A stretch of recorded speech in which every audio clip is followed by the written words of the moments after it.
अखिलेश यादव की गिरफ्तारी पर सपा का उबाल, जिला मुख्यालय पर देर रात तक धरना, शिक्षा मंत्री के इस्तीफे की मांग।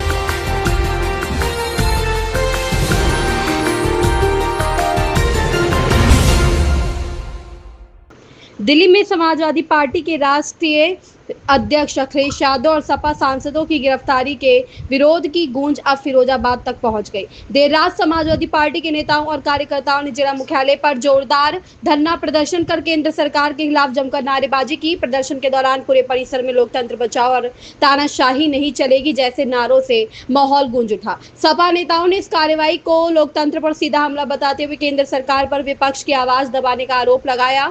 धरने में जसराना विधायक इंजीनियर सचिन यादव, शिकोहाबाद विधायक डॉक्टर मुकेश वर्मा, पूर्व विधायक अजीम भाई समेत बड़ी संख्या में सपा नेता और कार्यकर्ता मौजूद रहे। नेताओं ने कहा कि शांतिपूर्ण विरोध करना हर नागरिक और जनप्रतिनिधि का संवैधानिक अधिकार है, लेकिन सरकार विपक्ष की आवाज को दबाने के लिए दमनकारी रवैया अपना रही है।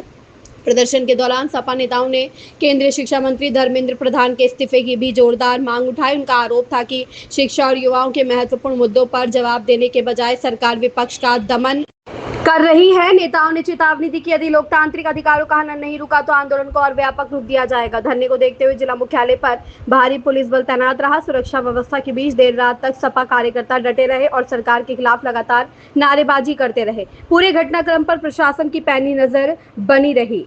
संवाददाता शेर नवी की रिपोर्ट। पे था जंतर मंतर और उसकी आवाज थी, उसकी मांग थी कि धर्मेंद्र प्रधान जो 151 पेपर लीक के जिम्मेदार हैं उनको मंत्रिमंडल से हटाया जाए और हमारे छात्रों की और नौजवानों की मांग थी कि जवाबदेही तय हो और सरकार उन पर कार्रवाई करे जो पेपर लीक के जिम्मेदार हैं। सरकार ने छात्रों नौजवानों की बात तो सुनी नहीं। हमारे भाई बहनों पे कल जलियांवाला बाग वाले स्टाइल में उन पर लाठीचार्ज किया और उसी वजह से हमारी बहनें घायल हुई, हमारे नौजवान भाई घायल हुए और एक हमारी बहन तो आरएमएल में वेंटिलेटर पे। तो जहाँ इस सरकार को ये कह के आई थी कि नौजवानों की सरकार है, रोजगार देगी, रोजगार ना देके उन्हें पेपर लीक दिया और सरकार और छात्रों और नौजवानों को लाठी दी। इसी विरोध में इसका विरोध करके हमारे आदरणीय राष्ट्रीय अध्यक्ष समाजवादी पार्टी के और पीडीए के जननायक उन्होंने इस आवाज को उठाया और धरना स्थल पर उन्होंने इसका विरोध किया। उसी के सरकार ने छात्रों नौजवानों की बात न सुनकर धर्मेंद्र प्रधान को सलाखों के पीछे न कर हमारे आदरणीय राष्ट्रीय अध्यक्ष जी को धरना स्थल से उठाकर छात्रों और नौजवानों की बात को दबाने का काम किया। हम इसका खुला विरोध करते हैं। हमारी मांग है कि राष्ट्रीय अध्यक्ष जी को छोड़ा जाए और छात्रों और नौजवानों की बात को माना जाए। तो जब तक ये नहीं मानेंगे हम लोग इसका संघर्ष करते रहेंगे।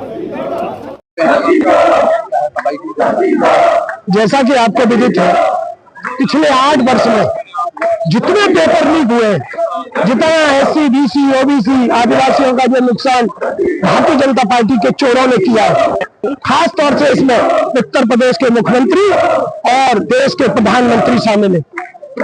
उसी क्रम में जब छात्र धरने पर बैठे थे तो होना यह चाहिए था कि उन छात्रों की बात सुननी चाहिए थी। होना यह चाहिए था कि जो पेपर लीक हुए हैं आगे पेपर लीक न हो। होना यह चाहिए था कि आश्वस्त करें उन छात्रों को कि आगे पेपर लीक नहीं होने। उस संबंध में छात्र धर्मेंद्र प्रधान जी माननीय मंत्री जी के इस्तीफे की मांग कर रहे थे, तो इस्तीफा उन्हें दे देना चाहिए था, नैतिकता के आधार पर इस्तीफा दे देना चाहिए था। लेकिन देश के प्रधानमंत्री जो अपने आप को निष्ठावान और ईमानदार बनते हैं, उन्होंने इस्तीफा न दिलाकर उन छात्रों को पिटवाया, उन छात्रों के साथ जुल्म जाति अत्याचार किया। परम पूज्य बाबा साहब डॉक्टर BR अम्बेडकर के संविधान के साथ खिलवाड़ किया। परम पूज्य बाबा साहब के संविधान को खत्म करना चाहते। होना यह चाहिए था कि उन छात्रों को शासन देना चाहिए था, लेकिन वही उन छात्रों के साथ लाठीचार्ज किया। और समाजवादी पार्टी के अध्यक्ष, राष्ट्रीय अध्यक्ष परम आदरणीय अखिलेश यादव जी जब धरना स्थल पर पहुंचे तो उन्हें भी अरेस्ट कर लिया। और जब तक समाजवादी पार्टी के राष्ट्रीय अध्यक्ष परम आदरणीय अखिलेश यादव जी को छोड़ा नहीं जाएगा, तब तक समाजवादी पार्टी का एक एक कार्यकर्ता, देवतुल्य कार्यकर्ता, किसान, नौजवान, छात्र, महिलाएं, बच्चे धरने पर रहेंगे।